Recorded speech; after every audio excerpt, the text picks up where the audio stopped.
नमस्कार साथियों, आप सभी का स्वागत है आपके अपने YouTube चैनल पढ़ाई की पोथी में। तो प्यारे साथियों, उम्मीद करती हूँ कि इसके पहले के वीडियो आप देख चुके होंगे और उनसे बनने वाले सभी प्रश्न आप आसानी से कर भी पा रहे होंगे। तो आज संविधान की श्रृंखला में हमारा टॉपिक है संविधान निर्माण महत्वपूर्ण प्रश्नोत्तरी। क्योंकि संविधान की श्रृंखला में हमने सबसे पहले संविधान सभा का गठन किस आधार पर हुआ, सीटों का बंटवारा किस क्रम में हुआ, किस क्षेत्र में कितनी सीटें, कितने सदस्य निर्वाचित हुए, निर्वाचन का आधार क्या था। इसके बाद संविधान सभा से बनने वाले सभी प्रश्न, संविधान सभा की कितनी बैठकें हुई, बैठक से संबंधित महत्वपूर्ण प्रश्न। इसके बाद आपकी संविधान की प्रमुख समितियां, उनके अध्यक्ष, इस प्रकार के सभी प्रश्न अपने पहले के वीडियो में कर चुके हैं। तो आइए आज का अपना महत्वपूर्ण टॉपिक संविधान निर्माण महत्वपूर्ण प्रश्नोत्तरी को स्टार्ट करते हैं। तो प्यारे साथियों, इस वीडियो में आपको संविधान निर्माण के कुछ महत्वपूर्ण प्रश्नों के माध्यम से चर्चा की जाएगी। तो आज का हमारा पहला क्वेश्चन है, संविधान सभा द्वारा राष्ट्रीय ध्वज को अपनाया गया। तो प्यारे साथियों, ये क्वेश्चन देखने में जितना ही साधारण और आसान प्रतीत हो रहा है, यह यकीन मानिए अपने आप में एक बहुत ही गंभीर प्रश्न है। यह आपकी परीक्षाओं में कई बार पूछा जा चुका है। तो राष्ट्रीय ध्वज को आपका संविधान सभा के द्वारा 22 जुलाई 1947 को अपनाया गया था। तो संविधान सभा के द्वारा राष्ट्रीय ध्वज को कब अपनाया गया था? 22 जुलाई 1947 को। नेक्स्ट क्वेश्चन है आपका, राष्ट्रगान कब अपनाया गया? तो राष्ट्रगान आपका अपनाया गया था 24 जनवरी 1950 को। कब अपनाया गया था? 24 जनवरी 1950 को। देखिए, ये प्रश्न जितने ही आपको छोटे छोटे मालूम पड़ रहे हैं, ये यकीन मानिए उतने ही परीक्षा में आपको कन्फ्यूज़न पैदा करेंगे। क्योंकि वहाँ पे आपसे एग्जैक्ट डेट पूछी जाती है, 22 जुलाई, 24 जनवरी, 23 जनवरी, 26 जनवरी, ऐसी डेटें लगी होंगी और आपको अपना सही आंसर आते हुए भी कन्फ्यूज़न हो जाता है। तो बेहतर होगा आप जितना ज़्यादा से ज़्यादा चीज़ों को रिवाइज करें। तो संविधान सभा द्वारा राष्ट्रीय ध्वज को कब अपनाया गया? 22 जुलाई 1947 को। राष्ट्रगान मीन्स जनगण मन को कब अपनाया गया? 24 जनवरी 1950 को। और जनगण मन को आपका लिखा किसने है? तो रविंद्रनाथ टैगोर ने लिखा है। नेक्स्ट है आपका राष्ट्रीय गीत। तो राष्ट्रीय गीत कब अपनाया गया? 26 जनवरी 1950 को। फिर एक बार डेट रिवाइज कर लीजिए।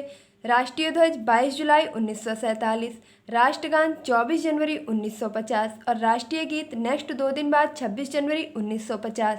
और राष्ट्रीय गीत आपका है कौन सा? तो वंदे मातरम। वंदे मातरम आपका राष्ट्रीय गीत है। और इसके रचयिता कौन है? तो बंकिम चंद्र चटर्जी के द्वारा यह गीत आपका लिखा गया है और यह उनकी एक प्रसिद्ध पुस्तक है जिसका नाम है आनंदमठ, उससे लिया गया है। नेक्स्ट है आपका संविधान की कुंजी कहा जाता है। तो संविधान की कुंजी किसे कहा जाता है? प्रस्तावना को। नेक्स्ट है आपका भारतीय राजनीतिक व्यवस्था में सर्वोच्च है। जो हमारी भारतीय राजनीतिक व्यवस्था है उसमें सर्वोच्च स्थान संविधान का है। किसका है? संविधान का। देखिए, मैं थोड़ा स्पीड में करा रही हूँ, अगर आपको स्पीड अधिक लगती है तो आप उसे अपने हिसाब से कम या ज़्यादा कर सकते हैं। बेहतर होगा आप इसे जितना ज़्यादा से ज़्यादा रिवाइज करें। संविधान में भारत को कहा गया है। तो हमारे संविधान में भारत को किस प्रकार से डिनोट किया गया है? तो राज्यों का संघ। राज्यों का संघ कह करके भारत को संदर्भित किया गया है। भारतीय संविधान है तो भारतीय संविधान कैसा है? विश्व का सबसे बड़ा लिखित व्यापक संविधान है। भारतीय संविधान कैसा है? विश्व का सबसे बड़ा संविधान है और लिखित संविधान है और व्यापक संविधान है।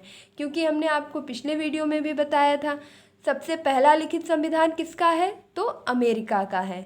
और उसमें कितने अनुच्छेद हैं? तो 12 अनुच्छेद हैं और सिर्फ 7 पेज हैं। इस प्रकार से आपका प्रथम संविधान अमेरिका के द्वारा लिखा गया था और विश्व का सबसे बड़ा संविधान भारत का है। नेक्स्ट है आपका संविधान का स्वरूप। मीन्स जो हमारा संविधान है उसका स्वरूप क्या है? तो हमारे भारत का संविधान अंशतः कठोर और अंशतः लचीला है। देखिए, आपको लग रहा होगा ये प्रश्न कितना आसान है, अंशतः कठोर, अंशतः लचीला। पर यही प्रश्न आपका पिछले सुपर टेट में पूछ लिया गया था कि किस देश के संविधान की यह विशेषता है कि वह कठोर है, लचीला है, इस प्रकार से करके वह प्रश्न खैर आपका काफ़ी विवादित भी रहा था।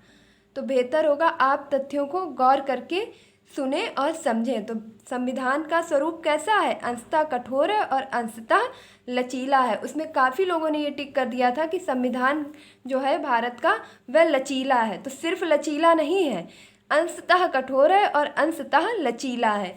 नेक्स्ट है आपका लिखित संविधान की अवधारणा ली गई है। तो लिखित संविधान की अवधारणा आपकी फ्रांस से ली गई है। इसके पहले के वीडियो में हमने आपको संविधान के विदेशी स्रोत से संबंधित सभी प्रश्न करवा दिए थे। तो अगर आपने वह वीडियो देखा होगा तो यह प्रश्न आप आसानी से कर पाएंगे। संविधान सभा द्वारा 24 जनवरी 1950 को डॉक्टर राजेंद्र प्रसाद को भारत का प्रथम राष्ट्रपति चुना गया। तो पहले भी आपको बताया था कि आपकी पहली बैठक कब हुई थी? 9 दिसंबर 1946 को। नेक्स्ट हुई थी आपकी 11 दिसंबर 1946 को। और उस बैठक में यह निर्णय लिया गया था कि डॉक्टर राजेंद्र प्रसाद को संविधान सभा का स्थायी अध्यक्ष चुना जाएगा। इसके साथ ही वह भारत के प्रथम राष्ट्रपति भी बनेंगे। तो जब यह निर्णय लिया गया था उसके बाद 24 जनवरी 1950 को उन्हें राष्ट्रपति के रूप में चुन लिया गया था। नेक्स्ट है आपका संविधान की प्रस्तावना में कितने तरह का न्याय है? तो 3 तरह का। कितने तरह का न्याय है? 3 तरह का। देखिए, बेहतर होगा कि आप संविधान की प्रस्तावना को कंठस्थ कर लें, और करना भी चाहिए क्योंकि हम भारत के नागरिक हैं और हमें अपनी प्रस्तावना पूरी कंठस्थ होनी चाहिए। तो भारत की जब आप प्रस्तावना पढ़ेंगे उसमें आपको 3 प्रकार के न्याय बताए गए हैं। एक है आपका सामाजिक, दूसरा है आर्थिक और तीसरा है राजनैतिक। तो संविधान में कितने तरह का न्याय बताया गया है? 3 तरीके का, सामाजिक, आर्थिक, राजनैतिक। एक बार फिर से बोलिए, सामाजिक, आर्थिक, राजनैतिक, सामाजिक, आर्थिक, राजनैतिक। नेक्स्ट है आपका प्रस्तावना में 5 प्रकार की स्वतंत्रता है। कितने प्रकार की स्वतंत्रता है? तो 5 प्रकार की स्वतंत्रता है। कौन कौन सी है? विचार, अभिव्यक्ति, विश्वास, धर्म, उपासना। किस किस प्रकार की स्वतंत्रता प्रदान की गई है?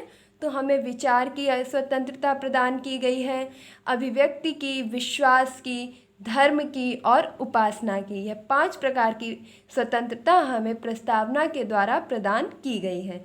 नेक्स्ट है हमारा प्रस्तावना में 2 प्रकार की समानता प्रदान की गई है। तो कौन कौन सी समानता है? अवसर की समानता एवं प्रतिष्ठा की समानता। एक बार फिर से रिवाइज कर लीजिए, कितने तरह का न्याय? तो 3 तरह का न्याय, सामाजिक, आर्थिक, राजनैतिक। कितने प्रकार की स्वतंत्रता? तो 5 प्रकार की स्वतंत्रता, विचार, अभिव्यक्ति, विश्वास, धर्म, उपासना। कितने प्रकार की समानता? तो 2 प्रकार की समानता, अवसर, प्रतिष्ठा। अवसर की समानता, प्रतिष्ठा की समानता, यह 2 प्रकार की समानता हमें प्रस्तावना के द्वारा प्रदान की गई है। नेक्स्ट क्वेश्चन है हमारा, संविधान की समस्त शक्तियों का केंद्र बिंदु है। तो संविधान जो हमारा है वो लिखा गया है, उसमें आपकी पहली ही लाइन है हम भारत के लोग। क्या लाइन है? हम भारत के लोग। मीन्स जो संविधान की समस्त शक्तियों का केंद्र बिंदु है वह है भारत की जनता। मीन्स हम भारत के लोग, इस शब्द में संविधान की समस्त शक्तियों का उल्लेख किया गया है। नेक्स्ट है आपका भारतीय संविधान पर सर्वाधिक प्रभाव किस अधिनियम का है? तो हमारा भारतीय संविधान जो बनकर के तैयार हुआ है, जिसे संविधान सभा के द्वारा कब अपनाया गया था? 26 नवंबर 1949 को, और भारत की जनता को 26 जनवरी 1950 को समर्पित किया गया था। वह संविधान आपका जिस अधिनियम से सर्वाधिक प्रभावित है वह अधिनियम है आपका भारत शासन अधिनियम 1935। क्या है? भारत शासन अधिनियम 1935। It is most important question. आपका भारतीय संविधान भारत शासन अधिनियम से सर्वाधिक प्रभावित है। और कौन सा अधिनियम? तो 1935 का।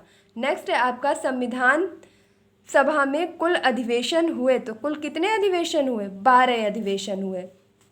नेक्स्ट है आपका संविधान सभा की कुल 15 महिला सदस्यों में से, एक प्रश्न आपका देखिए यही हो गया कंप्लीट कि कुल कितनी महिला सदस्य थी?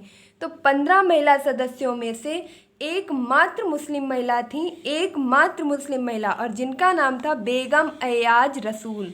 क्या नाम था? बेगम अयाज रसूल।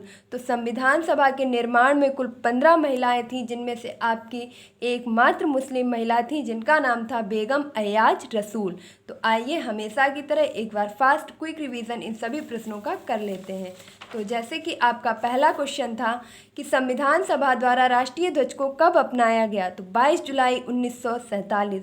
देखिए, यकीन मानिए, आप मेरे द्वारा बोली गई एक एक लाइन को अपने भी मुख से दोहराते रहिए, आपको पता भी नहीं चलेगा और आपको सारे प्रश्न आसानी से याद हो जाएंगे। तो आइए एक बार मेरे साथ बोलिए, संविधान सभा के द्वारा राष्ट्रीय ध्वज को कब अपनाया गया? 22 जुलाई 1947। 22 जुलाई 1947। राष्ट्रगान को कब अपनाया गया? 24 जनवरी 1950। 24 जनवरी 1950। जस्ट 2 दिन बाद राष्ट्रीय गीत 26 जनवरी 1950। 26 जनवरी 1950। संविधान की कुंजी किसे कहा जाता है? संविधान की कुंजी प्रस्तावना को कहा जाता है। भारतीय राजनीतिक व्यवस्था में सर्वोच्च क्या है? तो संविधान सर्वोच्च है। संविधान में भारत को कहा गया है राज्यों का संघ। भारतीय संविधान कैसा है? तो विश्व का सबसे बड़ा लिखित व्यापक संविधान है और इसका स्वरूप अंशतः कठोर व अंशतः लचीला है। लिखित संविधान की अवधारणा फ्रांस से ली गई है। प्रस्तावना आपकी कहाँ से ली गई है? पिछले भी वीडियो में बताया था। देखिए, चीज़ें जहाँ से भी रिलेट हो उन्हें आप रिवाइज करते रहिए। तो प्रस्तावना आपकी अमेरिका से ली गई है। प्रस्तावना की भाषा ऑस्ट्रेलिया से ली गई है। संविधान ने लिखित अवधारणा फ्रांस से ली गई है। संविधान द्वारा 24 जनवरी 1950 को डॉक्टर राजेंद्र प्रसाद को भारत का प्रथम राष्ट्रपति चुना गया। संविधान की प्रस्तावना में 3 तरह का न्याय, 5 प्रकार की स्वतंत्रता और 2 प्रकार की समानता है। 3 तरह का न्याय, सामाजिक, आर्थिक, राजनैतिक। 5 प्रकार की स्वतंत्रता, विचार, अभिव्यक्ति, विश्वास, धर्म, उपासना। 2 प्रकार की समानता, अवसर और प्रतिष्ठा। संविधान की समस्त शक्तियों का केंद्र बिंदु हम भारत के लोग में निहित है। संविधान पर सर्वाधिक प्रभाव भारत शासन अधिनियम 1935 का है। संविधान में कुल 12 अधिवेशन हुए। संविधान सभा के निर्माण में कुल 15 महिला सदस्य थीं, जिसमें से एकमात्र आपकी महिला मुस्लिम सदस्य जो थीं वह थीं बेगम अयाज रसूल।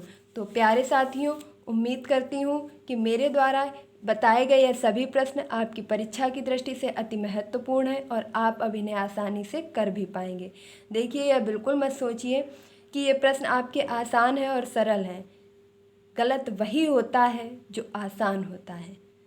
ये बात आप याद रखिएगा कि गलत वही होता है जो आसान होता है, क्योंकि कठिन तो हम वैसे भी नहीं कर पाते हैं, तो उसके गलत होने का अफसोस भी नहीं होता है। तो उम्मीद करती हूँ कि ये वीडियो आपके लिए हेल्पफुल होगा, आपकी परीक्षा की दृष्टि से महत्वपूर्ण होगा। तो प्यारे साथियों, इसी प्रकार इस वीडियो को शेयर करते रहिए, जैसे आपने अभी तक सभी वीडियो शेयर किए हैं और बहुत अच्छा रिस्पांस दिया है। मैं उम्मीद करती हूँ कि आप इस वीडियो को भी ज़्यादा से ज़्यादा शेयर करेंगे, लाइक करेंगे, और अगर आपने अभी तक अपने चैनल यानी कि पढ़ाई की पोथी को सब्सक्राइब नहीं किया है तो प्लीज़ सब्सक्राइब कीजिए, जिससे मेरे आने वाले सभी वीडियो आप सबसे पहले देख सकें। तो मिलते हैं अपने नेक्स्ट वीडियो में। तब तक के लिए खुश रहिए, मस्त रहिए और पढ़ाई में निरंतरता बनाए रखिए। धन्यवाद।